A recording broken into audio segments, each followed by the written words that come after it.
Que a graça e a paz do nosso Senhor seja com todos os meus amados irmãos, sejam bem-vindos.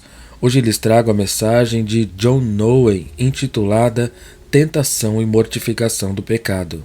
Que Deus abençoe a cada um de vocês.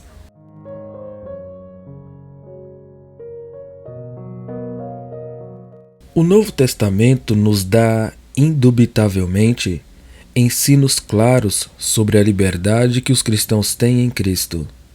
Infelizmente, não é difícil alguns perverterem esse ensino. Lenta e deliberadamente, as salvaguardas da santa lei de Deus são removidas e a liberdade cristã se transforma em licença para pecar. Se os cristãos percebessem logo no início do ensino para onde a falsa interpretação os estaria levando, provavelmente eles se voltariam dela horrorizados. Pode bem ser que muitos desses ensinadores, eles mesmos, não saibam para onde seus ensinamentos os estão conduzindo. A princípio, o desvio da verdade parece ser pequeno e insignificante. Sem se aperceberem, tais ensinadores e seus seguidores se afastam mais e mais da verdade, até que se constate que mudaram a verdade de Deus em mentira, conforme Romanos 1:25. Em tempos de crescente impiedade, o padrão da piedade do povo de Deus decairá. Este declínio começará com alguns cristãos que se tornarão relaxados, mundanos, sendo negligentes com seus deveres cristãos. Estes cristãos questionarão os velhos caminhos e se sentirão à vontade para seguir seus desejos pecaminosos. Inicialmente, outros cristãos os condenarão e talvez até mesmo os repreendam. Depois de algum tempo, porém, maior número de cristãos se acomodará ao exemplo destes poucos cristãos. Não vai demorar muito para que seja difícil encontrar alguém que realmente seja piedoso.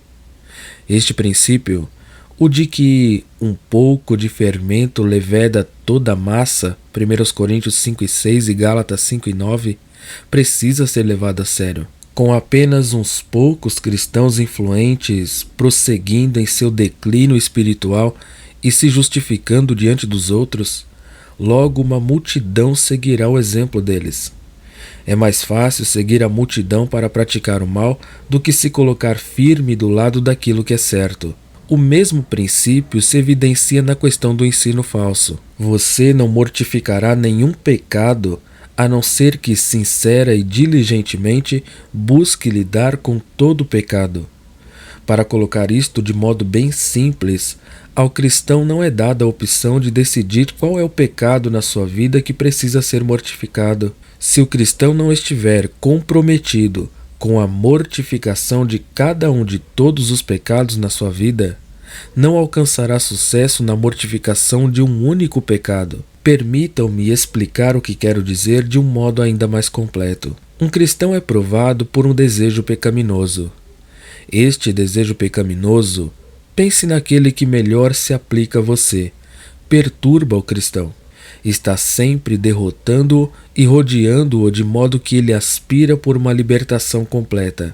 Não apenas isso, ele luta, na verdade, contra esse pecado, ora e lamenta quando é derrotado por ele.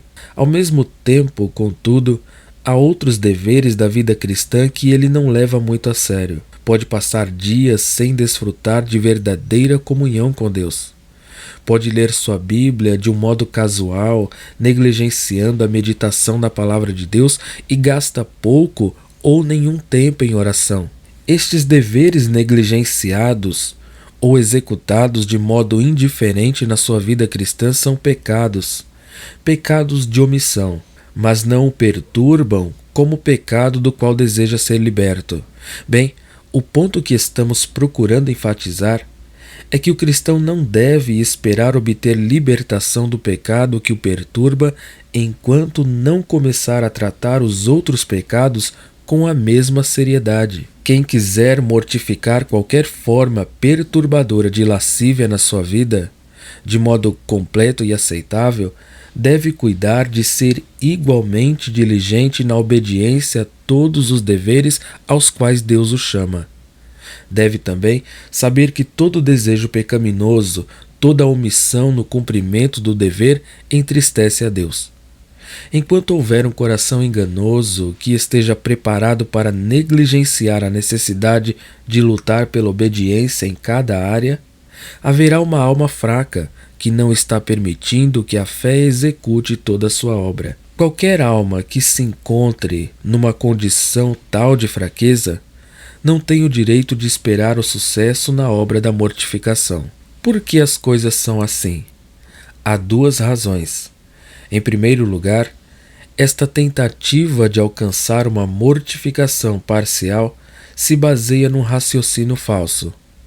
Sem ódio ao pecado como pecado, e não apenas ódio das suas consequências perturbadoras, e um sentimento do amor de Cristo na cruz, não pode haver a verdadeira mortificação espiritual. Ora, esta tentativa de mortificação não evidencia estar sendo motivada pelo ódio ao pecado como pecado e a um reconhecimento do amor de Cristo na cruz. Antes, o motivo é tão somente o amor próprio.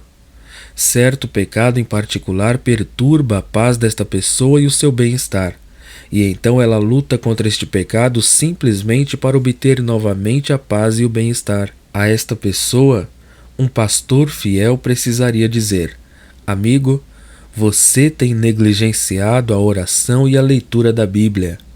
Você tem sido descuidado quanto ao exemplo de vida que dá aos outros. Estas coisas são tão pecaminosas e más como o pecado que você está procurando vencer. Jesus derramou seu sangue por esses pecados também. Por que você não se esforçou para vencê-los? Se você realmente odiasse o pecado, você seria tão vigilante em relação a tudo que entristece e perturba o Espírito Santo como está sendo em relação a este pecado que perturba sua alma. Acaso você não percebe que sua batalha contra o pecado se volta tão somente para a busca da sua paz e do seu bem-estar? Pensa que pode contar com a ajuda do Espírito Santo para livrá-lo do pecado que lhe perturba quando não demonstra nenhuma preocupação em lidar com os outros pecados que o entristecem tanto quanto esse que perturba você? O que quer que possamos pensar, a obra da mortificação que Deus requer é um comprometimento total com a mortificação de todo pecado. Se um cristão sinceramente pretende fazer o que Deus requer, pode contar com a ajuda do seu Espírito. Se o cristão está apenas interessado em fazer sua própria obra, ou seja, simplesmente mortificar o pecado que o perturba, Deus o entregará a lutar pela sua própria força. O mandamento é: purifiquemo-nos de toda impureza, tanto da carne como do espírito, aperfeiçoando a nossa santidade no temor de Deus. 2 Coríntios 7:1. Se fizermos alguma coisa, é mister que tentemos fazer todas as coisas. Leitor, você precisa deixar que estas e outras considerações semelhantes o levem a uma clara consciência da culpa pelo desejo pecaminoso que habita em você. Não subestime nem procure desvencilhar-se da sua culpa nisto, ou seu desejo pecaminoso se fortalecerá e prevalecerá sem que você o perceba. Nossa atenção deve se voltar para a dependência do cristão na obra do Espírito Santo, na execução do seu dever de mortificar o pecado. A verdade que procura enfatizar pode ser resumida como se segue: só o Espírito Santo é competente para fazer esta obra. Os métodos e os meios nada podem alcançar sem a sua ajuda. O Espírito Santo atua no cristão como lhe apraz, para dirigi-lo e revesti-lo de poder nesta obra. Muitos remédios têm sido sugeridos, alguns deles bem conhecidos, mas que não curam ninguém. O ensino mais desenvolvido do catolicismo romano está envolvido com meios e métodos errôneos de mortificar o pecado. Este envolvimento se expressa por se vestir de panos de saco, fazer votos, jejuar, praticar penitências, etc. Todas essas coisas supostamente mortificam o pecado, mas elas não o fazem. Infelizmente, tais ideias sobre a mortificação não estão restritas à Igreja Católica Romana. Há certos chamados protestantes que deveriam saber melhor e que deveriam ter uma compreensão melhor do Evangelho, os quais não procedem de modo melhor que os católicos romanos. Dedicam-se meramente a guardar a lei de Deus de um modo que os leve ao orgulho, sem referência a Cristo ou ao seu Espírito. Tais supostos meios e métodos de mortificar o pecado demonstram uma profunda falta de conhecimento do poder de Deus e do mistério do Evangelho. Agirmos em consonância com este chamado de Jesus é o único caminho que Deus deu para nos preservar de entrar na tentação e cair no pecado. Negligenciar este recurso significa queda na certa. Não se engane pensando que isso não pode acontecer com você. É possível que você já seja um discípulo experimentado, que odeie vigorosamente o pecado e pense que é impossível que venha a ser seduzido a praticar certo pecado. Não se esqueça, contudo, de que aquele que pensa estar de pé, quem quer que seja, deve tomar cuidado para que não caia. Você pode ter recebido muita graça no passado. Você pode ter desfrutado de maravilhosas experiências. Você pode ter tomado muitas decisões de permanecer firme. Nenhuma delas o guardará de cair a não ser que vigie em oração. O que, porém, vos digo, diz Cristo, digo a todos, vigiai. Marcos 13:37. Pode ser que, apesar do seu descuido no passado, o Senhor o tenha preservado de entrar em tentação. Se for esse o seu caso, não presuma que o Senhor sempre manifestará sua bondade. Acorde, seja agradecido por sua ternura e paciência e comece a vigiar antes que seja muito tarde. Se não desempenhar este dever, será tentado de uma maneira ou de outra a praticar iniquidades carnais ou espirituais. Se não desempenhar este dever, será tentado de uma maneira ou de outra a praticar iniquidades carnais ou espirituais. Você será maculado. Quem sabe dizer quais serão as consequências? Lembre-se de Pedro, lembre-se de Judas. João pregou a necessidade imediata de conversão e arrependimento, Mateus 3:8. O ministério de Cristo foi o mesmo.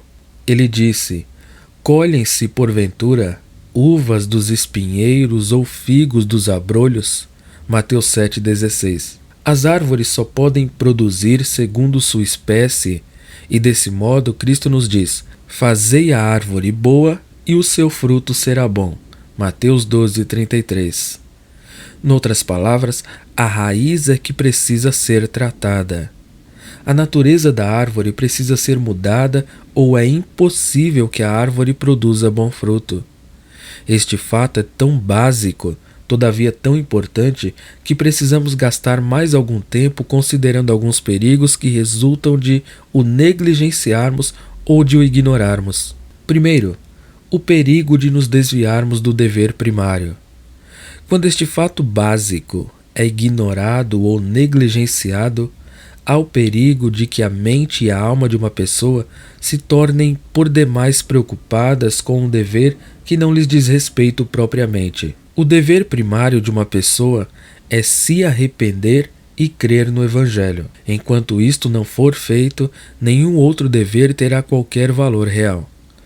Uma pessoa pode despender todos os seus esforços tentando mortificar o pecado quando, na realidade, deveria estar concentrando seus esforços para obter uma fé salvadora em Cristo. Em segundo lugar, perigo do auto-engano.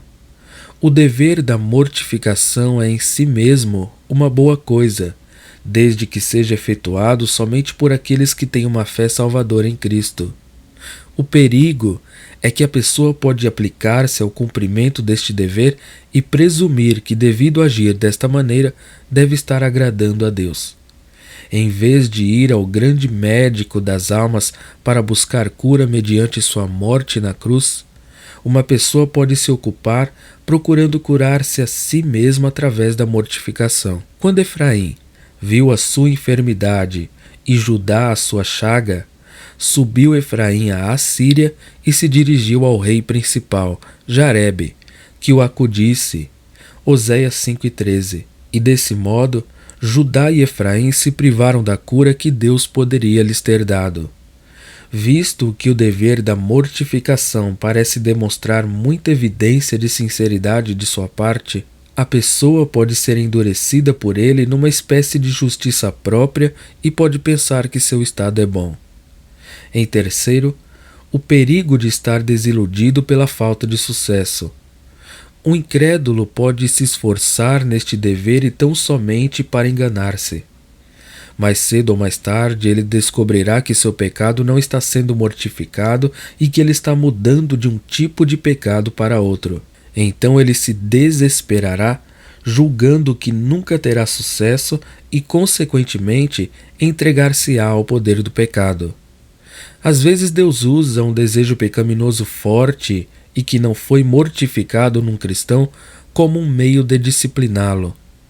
Quando um cristão fica morno, Apocalipse 3,16, e descuidado no seu andar com Deus, Deus, às vezes, permite que um desejo pecaminoso cresça, fique forte no seu coração para que se torne numa chaga e num fardo para ele.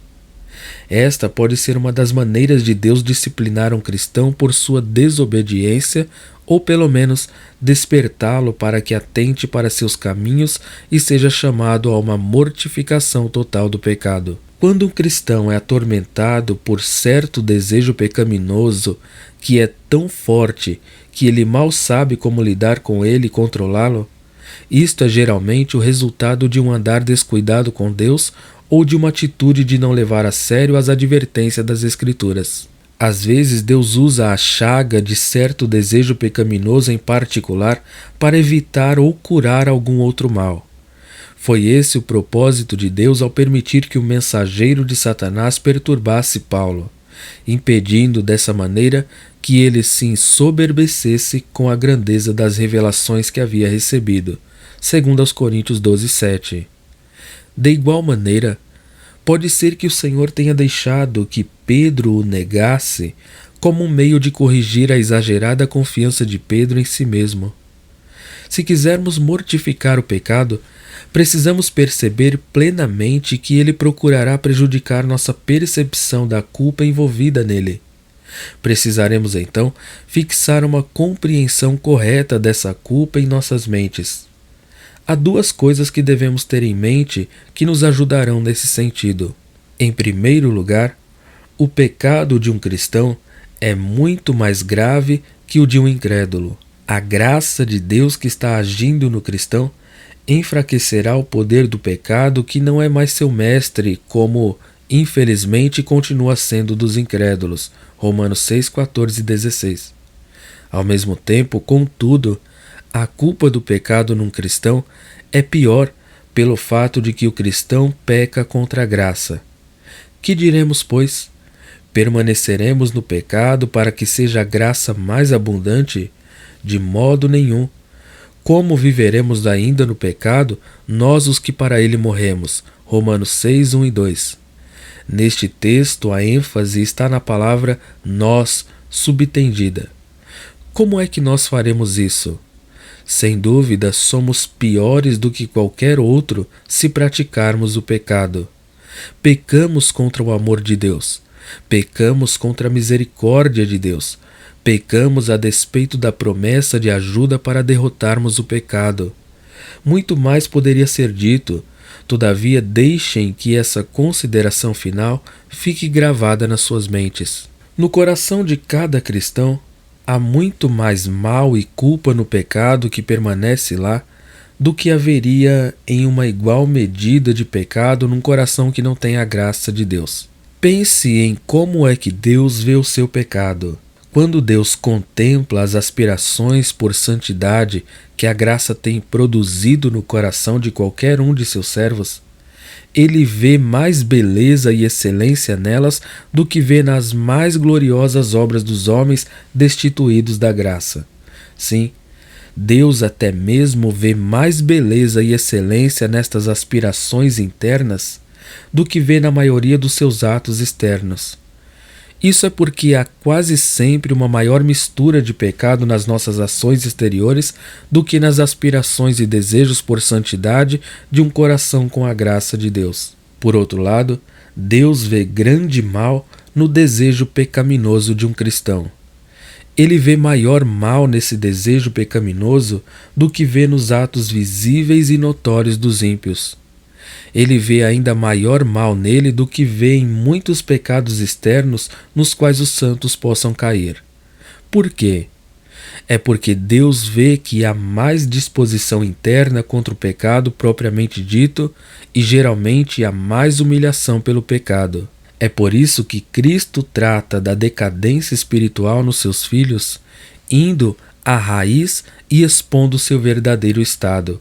Apocalipse 3:15. Eu conheço. Quando os discípulos não foram bem recebidos numa aldeia samaritana, perguntaram ao Senhor se podiam invocar fogo do céu sobre os seus habitantes. O Senhor os repreendeu, dizendo: Vós não sabeis de que espírito sois. Lucas 9:51-56. Se tivessem sabido, poderiam se guardar contra ele. Davi nos diz, Salmo 18, verso 23, que ele se guardou da iniquidade, isto é, do pecado ao qual ele estava mais inclinado. Cada um tem seu perfil individual de personalidade e de temperamento. Quanto mais conhecermos nossos pontos fracos e nossos pontos fortes, melhor poderemos guardar nossos corações. Precisamos também conhecer nossos desejos pecaminosos específicos, por exemplo, cobiça, egoísmo, inveja, orgulho, ira, maldade, perversão sexual e assim por diante. Devemos considerar os pecados em particular que nos parecem atraentes, ou seja, aqueles nos quais caímos mais frequentemente. Precisamos conhecer nossas fraquezas espirituais, por exemplo, dúvidas, timidez, insensibilidade, espírito crítico, etc. Saber quais são suas fraquezas não é suficiente. Você precisa estar ciente também das maneiras como a tentação tira vantagem dessas fraquezas.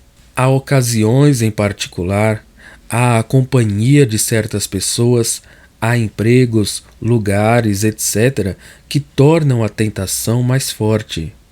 Por exemplo, se uma pessoa tem certa fraqueza por falar mal da vida alheia, há certas pessoas e certos lugares que ela deveria evitar. Se alguém descobre que certas reportagens ou ilustrações num jornal lhe estimulam a ter pensamentos impuros, deve se precaver contra eles. Os exemplos que poderiam ser dados são infinitos, mas não há duas pessoas que tenham que evitar exatamente as mesmas coisas. Esta é uma das razões pela qual não devemos julgar a liberdade de outras pessoas. Cada pessoa precisa saber o que dará lugar à tentação na sua vida e fazer de tudo para evitar isso. Há muitas pessoas que podem andar num campo de grama cortada sem sofrer de febre do feno. A pessoa que sofre de febre do feno será sábia se evitar passar por esse campo. De igual modo, cada um de nós precisa conhecer suas alergias peculiares que lhe trazem tentação e buscar evitá-las. Obviamente, não é possível evitar cada ocasião de tentação. Se formos sábios, procuraremos evitar todas as que pudermos.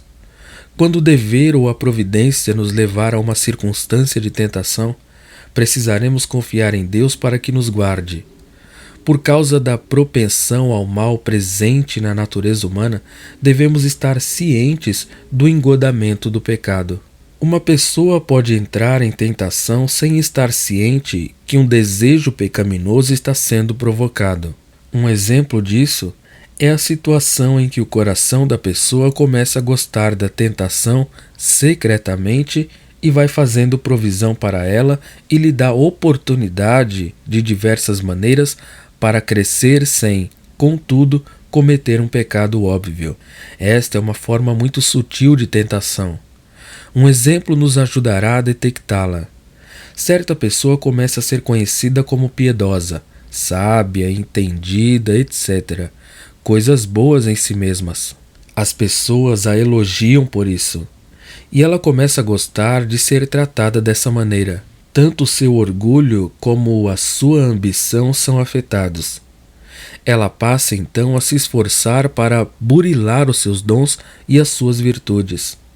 Mas seus motivos são errados. Ela está querendo que sua reputação aumente. Está entrando na tentação.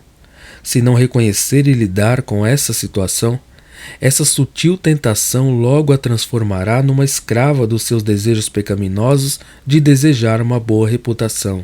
Você deseja paz sem ter que lutar? Este é outro sintoma perigoso do poder do desejo pecaminoso para corromper o coração do cristão. Neste caso, ele cativou o coração de tal maneira que este não deseja mais destruí-lo. Mesmo assim, o coração quer gozar de paz. Este sintoma pode ser reconhecido de várias maneiras diferentes. Primeiro, um cristão é perturbado nos seus pensamentos por um desejo pecaminoso. Sua consciência fica perturbada e ele se sente infeliz. Em vez de resolver mortificar este desejo pecaminoso, o cristão busca no seu coração outras evidências de que é um cristão. Procedendo assim, espera que, a despeito de estar tendo um desejo pecaminoso que ele se recusa a mortificar, ele pode ter paz de coração porque sabe que é um cristão. Quando um sintoma como este pode ser reconhecido num cristão, esse cristão está numa condição espiritual perigosa. Segundo, como no primeiro exemplo, temos um cristão que está perturbado nos seus pensamentos por um desejo pecaminoso. Sua consciência está perturbada e ele se sente infeliz. Desta vez, ao invés de se decidir a mortificar este desejo pecaminoso, o cristão procura remover seu mal-estar de alma suplicando a graça e a misericórdia de Deus. É como se o cristão, semelhantemente a Naamã adorando na casa de Rimon, em 2 Reis 5,18, estivesse suplicando: em todas as outras vezes andarei com o Senhor, menos nesta. Nisto perdoe o Senhor a teu servo. Este comportamento é muito inconsistente com a sinceridade cristã, e é geralmente uma forte evidência de que a pessoa que está se comportando dessa maneira seja um hipócrita. Há pouca dúvida, contudo, de que alguns dos filhos de Deus podem ser pegos por este engano pecaminoso. Toda lascívia, desejo mau, é um hábito depravado que continuamente inclina o coração para o mal. Em Gênesis 6:5, temos uma descrição de um coração no qual o pecado não foi mortificado. Era continuamente mau todo o desígnio do seu coração. Em todo homem não convertido há um coração que não foi mortificado e que está cheio de uma variedade de desejos ímpios. E cada um destes desejos está continuamente clamando por satisfação. Concentrar-nos-emos apenas na mortificação de um desses desejos. Este desejo, pense no pecado que mais lhe atrai. É uma disposição forte, habitual e profundamente enraizada que inclina a vontade e os sentimentos para certo pecado em particular. Uma das grandes evidências de tal desejo mau é a tendência para se pensar nas diversas maneiras de gratificá-lo. Romanos 13,14. Este hábito pecaminoso, ou seja, a lascívia ou desejo mau, opera violentamente. Fazem guerra contra a alma, 1 Pedro 2,11, e buscam tornar a pessoa um prisioneiro da lei do pecado, Romanos 7,23. Ora, a primeira coisa que a mortificação efetua é o enfraquecimento deste desejo mau, de modo que se torna cada vez menos violento nos seus esforços para provocar e seduzir a pecar. Tiago 1, 14 e 15. A perspectiva se perde na vileza do pecado e na maravilha da graça de Deus. A tendência do pecado é sempre diminuir a seriedade do pecado. A verdade bíblica perde sua empunhadura na imaginação e é reduzida a simples conteúdo cognitivo. À medida que as sensibilidades espirituais são entorpecidas, o cristão perde aquele prazer santo que já foi motivo primeiro em sua vida.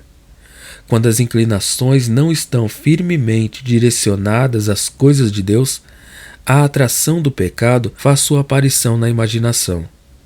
À medida que o pecado é contemplado sem o correspondente senso de desgosto, ele capta a imaginação e a torna positivamente desejável.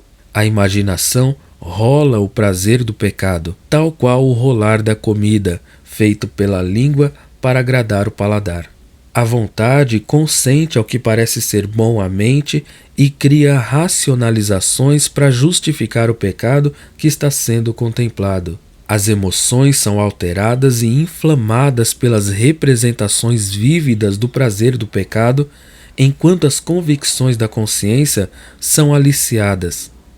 Se essa corrente de engano não for quebrada, ela conduzirá a atitudes e ações pecaminosas. Mais tarde, após o pecado residente ter criado um padrão de hábito, o ciclo pode ocorrer tão rapidamente que não haverá mais quaisquer consciência dos estágios do conferenciar e do seduzir. Em lugar disso, o comportamento acontecerá rapidamente e com pouca advertência. Notamos, mais uma vez, que há um processo se desenvolvendo. No início, dirigida pela voz da consciência, a razão se opõe à tentação. Tendo a tentação entrado na alma, constatamos que progressivamente a razão vai agindo a favor da tentação. Dentro de pouco tempo, a razão que previamente não podia contemplar esse pecado, começa lentamente a pensar no prazer que o pecado trará. Passo a passo, a razão é induzida para afugentar o temor e o medo do pecado. Finalmente, ela estará incentivando e justificando o próprio pecado que antes não podia sequer contemplar. É amedrontador considerar o poder da tentação em perverter o uso da razão com vistas aos seus fins iníquos. Se uma pessoa é tentada, existem várias considerações que lhe poderiam trazer alívio. Porém, a tentação é tão forte que domina sua mente e sua imaginação. Ele é incapaz de se concentrar nas coisas que a libertaria. É como uma pessoa dominada por um problema. Há muitas maneiras de elaborar uma solução para o problema, mas ela está tão preocupada com o problema que está cega para as possíveis soluções. Sempre que uma pessoa permite que seus desejos e suas emoções controlem o seu entendimento, ela deixará de pensar com clareza. Muitas vezes a tentação cativará de tal maneira seus desejos e suas emoções que ela não mais será capaz de controlar a razão. Antes de um homem entrar numa tentação em particular, é possível perceber que certo curso de ação está errado. No entanto, quando a tentação chega nos seus desejos e nas suas emoções, ele já não mais pensa claramente. Logo estará pensando em maneiras de justificar ou desculpar suas ações pecaminosas. Não somos ignorantes quanto aos desígnios de Satanás, declara o apóstolo, segundo aos Coríntios 2:11. Nem deveríamos ser ingênuos quanto às sutilezas da nossa carne. Quando Agag aparece alegremente dizendo: certamente já se foi a amargura da morte, 1 Samuel 15:32. Quando quer ser amigo e declarar fim às hostilidades, é nessa hora que devemos ser mais imperativos ainda e atacá-lo e despedaçá-lo cruelmente diante do Senhor.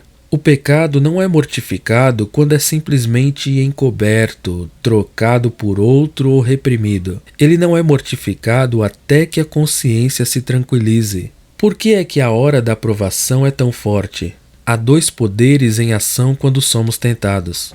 Um é o poder da tentação que está fora de nós. O outro é o desejo pecaminoso do coração. Na hora da provação, estes dois poderes se encontram e cada um deles fortalece o outro. Por causa da tentação, nossos desejos pecaminosos são fortalecidos. Devido eles serem assim fortalecidos, o poder da tentação para nos levar a cair fica ainda mais forte. Talvez a tentação o tenha surpreendido e o tenha apanhado nas suas ciladas. Se for esse o caso, O que é que pode ser feito para evitar que você seja completamente vencido e derrotado pela tentação? Em primeiro lugar, faça o que o apóstolo fez. Suplique a Deus continuamente para que Deus a retire, segundo aos Coríntios 12:8. Se persistir nisto, ou Deus o libertará, ou fará como fez com Paulo e lhe dará graça suficiente para que vença a tentação. Por mais opressor que seja a tentação, nunca se esqueça de que Deus é capaz de afastá-la. Ore contra a tentação até que ela se afaste, ou que Deus lhe tenha renovado as forças para que a resista e a vença. O cristão pode regozijar-se na prosperidade, Eclesiastes 7,14. Mas nunca deve esquecer que a prosperidade traz perigos reais que precisam ser objeto de vigilância e oração. Pensemos por alguns momentos em alguns desses perigos. Na prosperidade, nossa vida cristã corre o risco de perder sua realidade interior. Isso, como já observamos no capítulo 6, pode deixar a alma vulnerável a muitos tipos de tentações poderosas. Na prosperidade, corremos o risco de nos satisfazermos e de nos deleitarmos demais nos confortos desta vida. Tal satisfação e deleite já foi adequadamente descrita como o veneno da alma. A prosperidade pode nos tornar duros e insensíveis na nossa vida cristã. Se não nos guardarmos contra isso, ela nos fará uma presa fácil do engano do pecado e propensos a cair nas ciladas de Satanás. Em tempos de prosperidade, seja grato a Deus, mas esteja alerta aos seus perigos e se dedique a vigiar e orar. O fracasso em proceder desta maneira tem levado muitos santos a caírem. A sabedoria exige que aprendamos de suas tristes experiências. Feliz é o homem que sempre teme e que procede assim de modo especial nos tempos de prosperidade. Corra para Cristo. Corra para Ele pela fé, lembrando-se especialmente de que Ele sabe tudo sobre a tentação. Implore junto a Ele para que receba misericórdia e ache graça para socorro em ocasião oportuna. Hebreus 4,16. Quando tentado e pronto para se entregar, quando desejar ajuda e sentir que ou você a recebe ou morre, enfoque sua fé no Cristo que também foi tentado. Lembre-se das tentações que o atacaram. Lembre-se que ele venceu todas elas. Mais que isso, lembre-se que foi por nós que ele se permitiu ser tentado e que foi por nós que ele venceu a tentação. Ao suplicar, tenha certeza de que ele se compadecerá e virá ajudá-lo. Lance-se aos seus pés, torne sua situação conhecida dele, permita que ele saiba tudo, suplique sua assistência e isso não será em vão. Olhe confiantemente para aquele que prometeu libertação. Pense na fidelidade de Deus. Deus prometeu que não permitirá que sejais tentados além das vossas forças. 1 Coríntios 10:13. Deus não pode falhar conosco. Lembre-se de todas as promessas que Deus deu, de nos ajudar e nos libertar, e considere-as. Tenha a certeza de que Deus dispõe de inúmeras maneiras, incluindo muitas que nós desconhecemos, de nos dar libertação. O pecado não é mortificado quando é meramente encoberto. Você pode ocultar o pecado da vista dos outros, mas isso não é o mesmo que mortificação. Se o pecado foi simplesmente embrulhado com hipocrisia, que vantagem há nisso? Se a consciência somente encobriu erros, estamos num estado muito mais perigoso que antes. O que encobre as suas transgressões jamais prosperará, mas o que as confessa e deixa alcançará misericórdia. Provérbios 28:13. Em relação ao pecado, você não fará a tarefa completa enquanto não o confessar e o deixar. O pecado não é mortificado quando é somente interior. Se você deixa a prática aparente de algum pecado e ainda continua a ruminar seus prazeres, cuidado. Você pode ter removido seu pecado para a privacidade da sua imaginação, onde ele se torna conhecido apenas de Deus e você. Porém, o pecado não foi mortificado. Jesus censurou os fariseus exatamente por isso. Eles odiavam o assassinato, mas toleravam o ódio. Abstinham-se da fornicação, mas perdiam-se em pensamentos sensuais. Jesus declarou que eram merecedores do inferno. Mateus 5, 22 a 28. O pecado não é mortificado quando é trocado por outro. Qual é a vantagem em trocar a concupiscência da carne pela concupiscência dos olhos? A concupiscência não foi mortificada, apenas mudou de forma. O puritano Thomas Fuller disse: alguns pensam que se tornaram mais piedosos porque trocaram a abundância e o prazer pela avareza. Se você ceder a essa tática, seu coração corre o perigo de ser endurecido pelo engano do pecado. Hebreus 3:13. Precisamos aprender a falar, frequentemente, conosco mesmos, lembrando-nos de coisas tais como: eu sou pobre e fraco. Satanás é sutil, poderoso, ardiloso e está sempre de olho numa oportunidade adequada para me tentar. O mundo, especialmente quando Satanás se vale dele como seu instrumento, é atraente, persistente e cheio de modos enganosos de me tentar. Minha própria natureza pecaminosa é forte e está sempre pronta para me trair na hora da tentação. Tudo ao meu redor é uma variedade provocadora de oportunidades adequadas para satisfazer meus desejos pecaminosos. Sou lento em perceber o que está acontecendo. Se for deixado sozinho, serei presa fácil, antes mesmo que perceba. Só Deus pode me guardar de pecar. Preciso orar com confiança àquele que é capaz de me guardar de entrar na tentação. Perturbe sua consciência com a culpa de seu desejo mau. O que significa isso e como é que pode ser efetuado?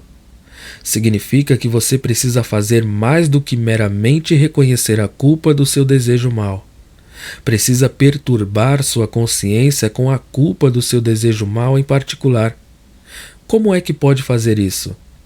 Pensemos sobre duas maneiras gerais e duas específicas. Primeiro, exponha sua consciência à luz escrutinadora da lei de Deus. Ore pela obra do Espírito Santo, a qual produz convicção, que ele use a lei de Deus para lhe convencer da magnitude da sua culpa, que o terror da lei de Deus penetre na sua consciência. Pense em como Deus seria justo se punisse cada uma das suas transgressões de sua lei. Não permita que seu coração enganoso argumente que a lei de Deus não pode condená-lo porque você não está debaixo da lei e sim da graça. Romanos 6,14. Diga à sua consciência que enquanto um desejo mau que ainda não foi mortificado permanecer no seu coração, você não poderá ter uma certeza válida de que está livre do seu poder de condenação. Deus deu a lei para condenar o pecado onde quer que ele fosse encontrado. A lei de Deus foi dada para expor a culpa do pecado de um cristão tanto quanto do pecado de qualquer outra pessoa. A lei de Deus quer despertar os cristãos para a culpa do seu pecado, de modo que possam humilhar-se e lidar com ele. Opor-se a que a lei de Deus perturbe a sua consciência não é um bom sinal. Antes, é uma triste indicação da dureza do seu coração e do engano do pecado. Previna-se de pensar que a libertação da penalidade de Deus significa que ela não mais deve dirigir sua vida ou expor seus pecados. Este é um erro perigoso que tem arruinado muitos cristãos professos. Se você se diz pertencer ao Senhor, recuse-se a pensar dessa maneira. Antes, procure persuadir sua consciência a ouvir cuidadosamente o que a lei de Deus diz sobre seus desejos pecaminosos e práticas pecaminosas. Se fizer isso, tremerá e se prostrará. Se realmente quer mortificar seus desejos pecaminosos, permita que a lei de Deus perturbe sua consciência até que esteja convencida da terrível culpa dos seus desejos pecaminosos. Não se satisfaça antes de poder dizer com o penitente Davi: eu conheço as minhas transgressões, e o meu pecado está sempre diante de mim. Salmo 51, verso 3. Pense na infinita paciência de Deus e na sua longanimidade para com você. Pense em quão facilmente Deus poderia tê-lo exposto à vergonha e à reprovação deste mundo. Contudo, na sua misericórdia, ele tem ocultado o seu pecado dos olhos do mundo e frequentemente impedido que você pratique pecados públicos. Quão facilmente Deus poderia ter dado fim à sua vida pecaminosa e mandado você para o inferno, a despeito de toda a sua bondade para com você destas maneiras. Você tem continuamente permitido que seus desejos pecaminosos se manifestem. Quão frequentemente você tem provocado a Deus recusando-se a fazer qualquer esforço, fazendo pouco esforço para mortificar seus desejos pecaminosos? Continuará provocando Deus e testando sua paciência? Permita que o Evangelho condene e mortifique seus desejos pecaminosos. Pense em tudo que deve ao Evangelho. Diga a si mesmo: Deus me tem mostrado tanta graça, amor e misericórdia, e o que tenho eu feito?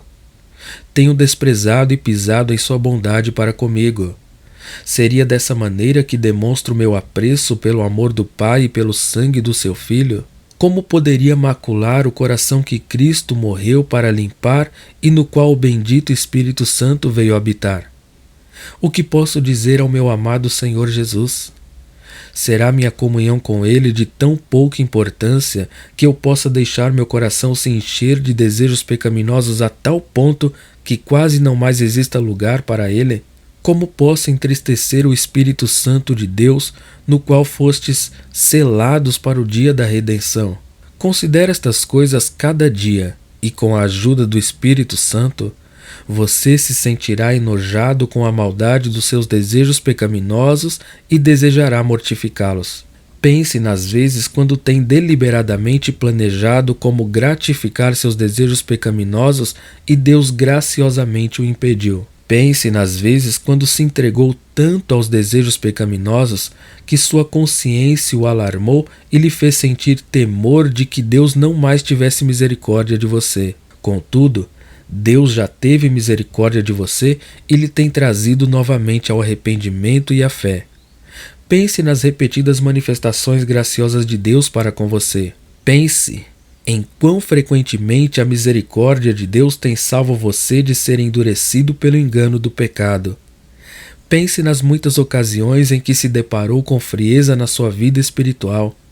Ocasiões nas quais seu prazer nos caminhos de Deus, na oração, na meditação da palavra de Deus e na comunhão com o povo de Deus tem quase que desaparecido. Pense nas ocasiões quando de diversas maneiras tem se afastado de Deus e, contudo, Deus o tem resgatado e restaurado. Pense nas muitas maravilhosas manifestações da providência de Deus na sua vida. Pense nas provações que Ele transformou em bênçãos para você e nas provações das quais Ele o poupou. Pense em todas as maneiras como Deus o tem abençoado. Depois de todas estas manifestações da graça de Deus por você, poderia continuar a permitir que os desejos pecaminosos endureçam seu coração contra tal graça? Perturbe sua consciência com a ajuda de tais pensamentos. E não pare enquanto seu coração não estiver profundamente tocado pela sua culpa. Enquanto isso não se der, nunca fará esforços vigorosos para mortificar estes desejos pecaminosos. Algumas questões para autoexame. Que benefícios você está auferindo da sua leitura das Escrituras? Está aproveitando tanto quanto costumava? Exteriormente, pessoas poderão não notar nenhuma diferença, mas seus devocionais estariam levando-o a experimentar maior comunhão com Deus? Seu zelo se esfriou? Pode ser que ainda esteja praticando as mesmas obras de antes. Porém, estaria seu coração aquecido pelo amor de Deus? Praticar essas obras ainda aquece espiritualmente seu coração como o fazia no princípio? Você estaria se tornando negligente nos deveres da oração e de ouvir a palavra de Deus? Talvez ainda esteja observando estes deveres, mas os cumpre com o mesmo entusiasmo e vigor de outrora? Estaria se cansando da vida cristã? Se ainda mantém o mesmo ritmo, qual é o motivo para assim proceder? Acaso você deseja secretamente que não fosse um caminho tão estreito? Seu amor e seu prazer junto com o povo de Deus estariam diminuindo ou esfriando? Seu amor por ele estaria se transformando de um amor fraternal para um amor carnal? Fundamenta-se nas coisas que você aprecia nele ou nos benefícios da sua amizade, ao invés de ser na semelhança dele com Cristo? Nas suas respostas a estas perguntas, despontam razões que o levam a se preocupar? Nesse caso, é hora de despertar da sua sonolência antes que caia numa tentação que o incapacitará espiritualmente para o resto da sua vida. É muito bom se o amor dos nossos corações é vivificado ao mesmo tempo em que os nossos entendimentos são iluminados. Mero conhecimento e falta de amor nos levam a uma formalidade vazia, mas o amor exagerado e falta de conhecimento levam à superstição, tentação e mortificação do pecado por John Noe. Que Deus abençoe a todos, em nome de Jesus. Não se esqueçam de se inscrever no canal e ativar o sino de notificações para não perder as mensagens diariamente aqui publicadas. Maranata, ora vem, Senhor Jesus. Amém.